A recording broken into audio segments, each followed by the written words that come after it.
Obrolan di grup WhatsApp. Waktu menunjukkan pukul 10 malam ketika Alfian tiba di rumah. Kedatangannya pun langsung disambut oleh Aileen. Dahi wanita itu berkerut tipis saat mendapati wajah suaminya yang tampak murung. Alfian meletakkan sebuah paper bag ke atas meja, lalu duduk di sofa dan membuka sepatu. "Habis dari mana, Mas? Kok baru sampai rumah?"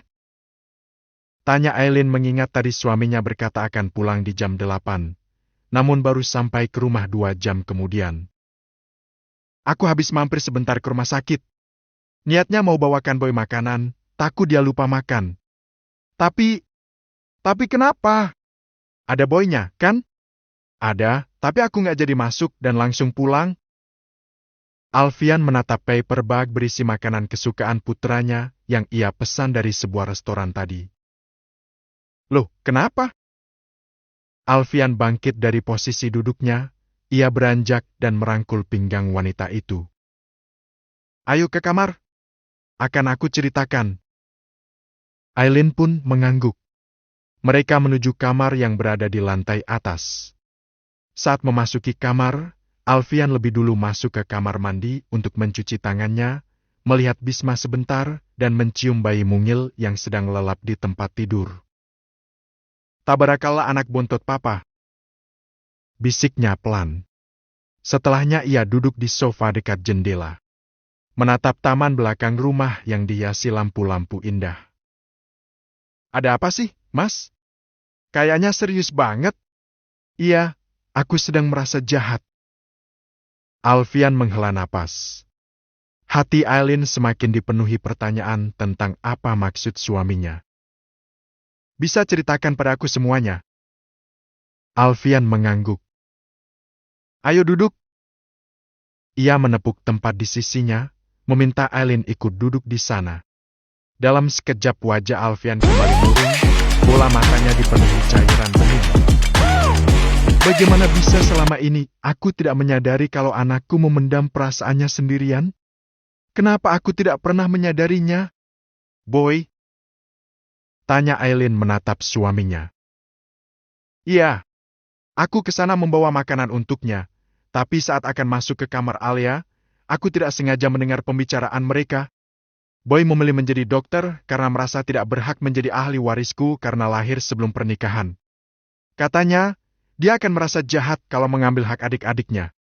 "Ya Allah, Boy!" Aileen tergugu mendengar ucapan suaminya. Dalam hitungan detik matanya mulai berkaca-kaca. Tentu ia paham maksud suaminya. Dia merasa berbeda dari adik-adiknya.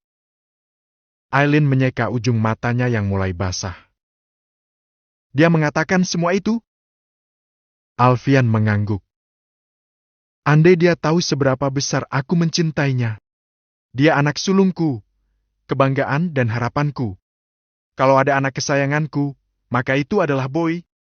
Aku mencintai semua anakku, tapi untuk Boy aku memiliki cinta yang berbeda. Darinya, aku belajar. Dia yang mengikat kita sampai bisa sebahagia sekarang. Aku bahkan masih ingat momen pertama kali menggendongnya saat dia lahir.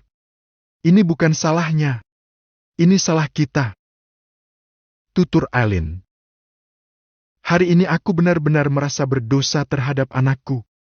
Kamu tahu Aileen, aku bahkan malu untuk masuk ke kamar. Padahal aku ingin sekali memeluknya. Anakku, ya Allah, ternyata selama ini dia menyimpan perasaan seperti itu dan memendamnya sendirian." Tutur Alfian. Aileen terisak. Mungkin bagi sebagian orang keadaan seperti Boy adalah hal lumrah. Namun, tidak bagi mereka yang memiliki pengetahuan agama yang baik. Boy tentu paham posisinya sebagai anak di luar nikah di mata hukum dan agama. Hubungan dengan ayah biologisnya terputus, termasuk secara hukum kewarisannya. Dia anak sempurna untuk kita, menjadi kakak yang sempurna untuk adik-adiknya. Aib ini bukan salahnya, ini salahku, dosaku. Setelah beberapa hari menjalani perawatan di rumah sakit, Alia akhirnya mengantongi izin pulang ke rumah. Kondisi fisiknya stabil, ia membaik dalam beberapa hari ini. Selama ia dirawat, tidak pernah satu malam pun Boy meninggalkannya. Ia menjaga istrinya seperti permata yang berharga. Bahkan Alia tidak diizinkan turun dari tempat tidur tanpa diawasi. Berlebihan memang.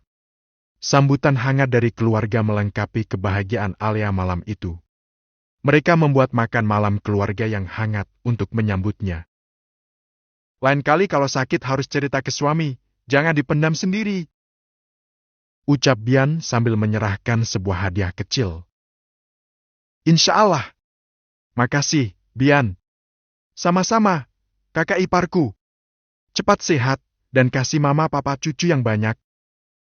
Bian terkekeh setelah mengucapkan kalimat itu. Kamu aja dulu, Dek. Kan kamu yang nikah duluan. Masa diserobot? Sahut Boy sambil menuang secangkir teh untuk istrinya. Takut anaknya diambil papa. Gurau Erlan tertawa. Gak ada akhlak menantu satu ini. Alfian ikut tertawa. Oh, jadi itu alasan kamu menunda punya anak? Sudut mata Elin memicing. Salah satunya yaitu, Ma, nanti setiap punya anak diambil papa lagi anaknya. Ya bikin lagi. Sahut Alfian. Tawa menggema di ruangan itu. Alia melirik suaminya dengan pipi merona. Terlebih saat Boy memberinya isyarat dengan kedipan mata. Selepas makan malam, seluruh keluarga masih berkumpul di ruang keluarga. Boy membawa Alia ke kamar sebab Alia tampak sedikit lelah dan mengantuk. Oh ya, aku sudah siapkan rumah untuk kita tinggal nanti. Semuanya sudah lengkap, kita tinggal masuk aja. Papar Boy saat telah berdua di kamar. Ia menunjukkan gambar sebuah rumah minimalis yang nyaman. Ada taman, kolam renang mini, dan kebun buah kecil. Rumahnya bagus banget. Ini pasti mahal. Ngalaklah, standar untuk ukuran dokter seperti aku. Maaf ya, aku nggak bisa kasih rumah mewah. Rumah sederhana aja, yang penting kamu nyaman. Makasih, Kak. Duh, sama suami sendiri panggil kakak. Mana romantis? Terus panggil apa? Sayang kek, Mas, Ayang, Pipi. Pipi Alia semakin memerah. Ia menunduk. Malu, Kak. Ya Allah, Alia Kumairah Putri binti Om Bro. Ia bangkit dan meletakkan ponsel ke meja setelah mengetikkan pesan. Mengacak rambut istrinya, lalu kemudian membuka pakaian dan menyambar handuk. Mau mandi dulu? Mau ikut? Enggak. Sahut Alia menggeleng.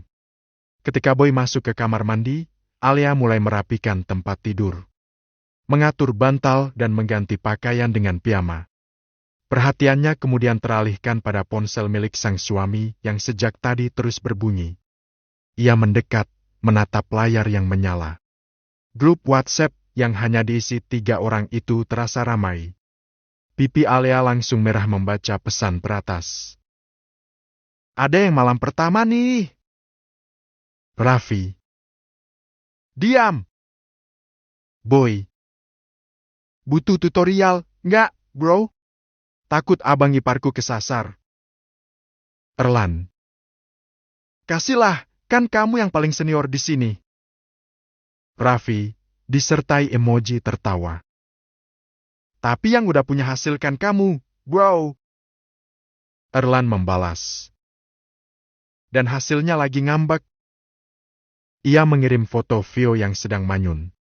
Duduk di sofa ruang keluarga membelakangi suaminya.